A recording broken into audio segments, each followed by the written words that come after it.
Bom dia, boa tarde e boa noite. Está começando mais um Cine Tavão e eu sou o Tavão mais uma vez para comentar de um filme clássico de terror. Hoje eu quero trazer meus comentários, minhas interpretações aqui sobre Hora do Pesadelo 7. Então, sejam bem-vindos ao Cine Tavão e bora pro vídeo.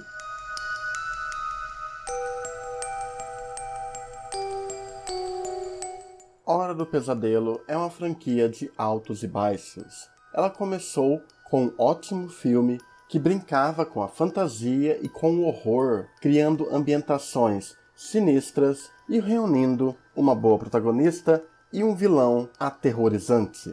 Na medida que a franquia foi evoluindo e foi crescendo, ela foi ganhando outros significados. Ela foi se modelando a cada projeto diferente. Pessoalmente, mesmo com certos erros, acho o segundo, Hora do Pesadelo, um filme bem subestimado, cheio de ideias interessantes, principalmente quando lida com essa representação de emoções reprimidas e de um contexto queer, além de ter depois um terceiro filme brilhante que recupera várias ideias do primeiro e as potencializa em uma trama sobre traumas, com todo estilo camp, abusando da fantasia, do horror e de um certo espírito juvenil à la anos 80. Os capítulos seguintes já foram um tanto desanimadores, com a franquia descendo o nível a cada filme, até chegar no ponto onde temos o sexto filme, que é uma grande bomba, uma ideia muito interessante sendo desperdiçada em um filme que fica pior a cada minuto,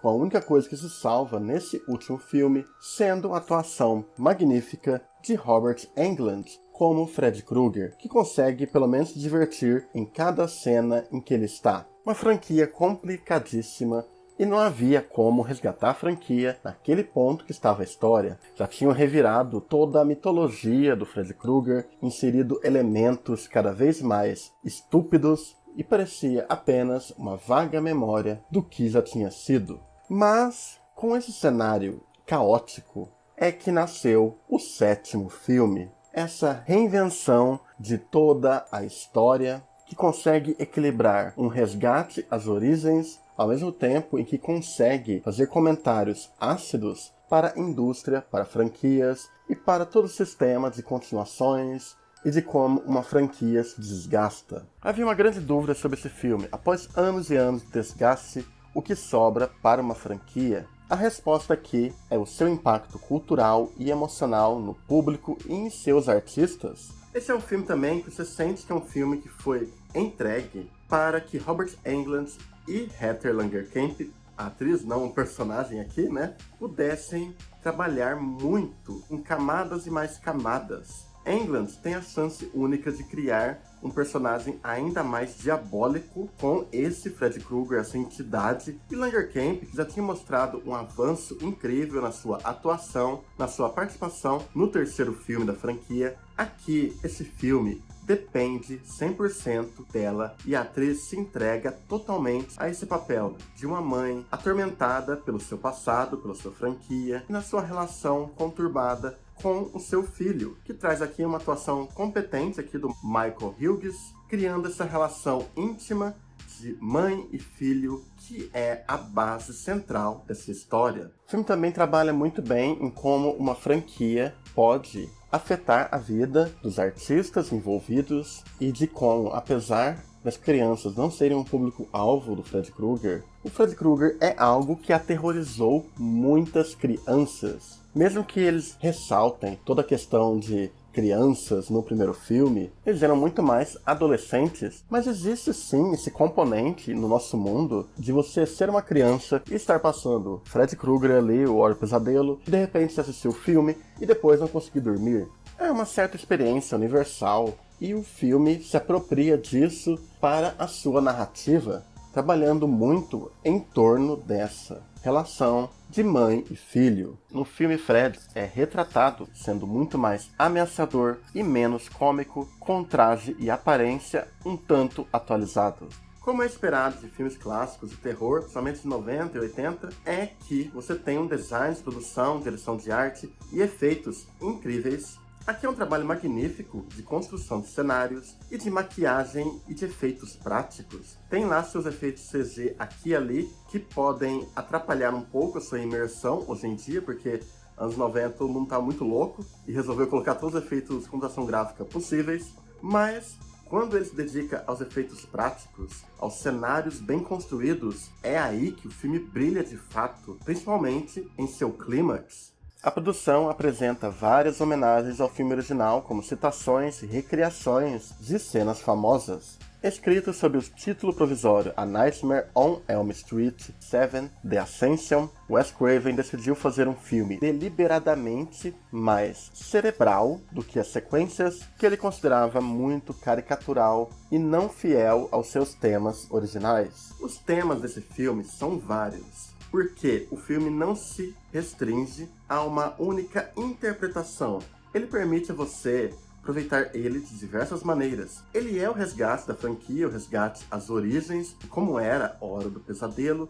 Ele também lida muito com a questão da franquia e de como a franquia afeta a vida dos artistas, e ele mergulha completamente em associações de fábulas e de filmes, porque o filme nada mais é do que um conto de fadas moderno, um conto que é passado para várias pessoas, onde cria-se certos mitos ao redor de personagens que se tornam ícones com o tempo. Além do que, o filme resgata várias ideias, como essa representação do Freddy Krueger sendo uma representação de demônios interiores, de questões psicológicas muito imersas nos personagens.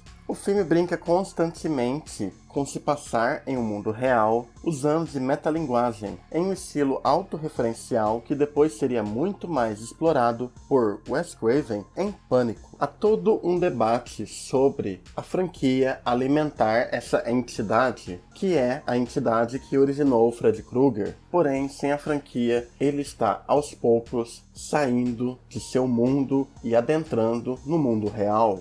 Aqui o Wes Craven já brinca muito com o que ele ia brincar muito mais lá em Pânico. Esse entendimento de ficção, do que é ficção como um espetáculo, uma farsa teatral, a compreensão do entretenimento e do que histórias representam e como elas nos conectam. Tudo está ao redor dessa mística. O filme trabalha muito com essa ideia do Freddy Krueger não existir, dele ser apenas uma história aterrorizante. E o roteiro associa muito isso com o conto de fadas de João e Maria, a tal ponto que o clímax é resolvido de uma maneira quase idêntica. Mais do que comentar sobre a própria franquia, parece um comentário para qualquer franquia que insiste em não morrer, assombrando a equipe e as suas famílias. É sobre o poder místico dessas histórias, impacto em crianças e na sociedade, e sobre dar a força novamente para os artistas e suas emoções, superando a marca e enfim lhes dando um enterro digno. Sem contar que Craven impressiona em ir tão fundo na construção dos delírios psicológicos de Heather e busca uma abordagem muito sensível sobre uma mãe aos poucos precisando assumir seu antigo papel no cinema para salvar seu filho.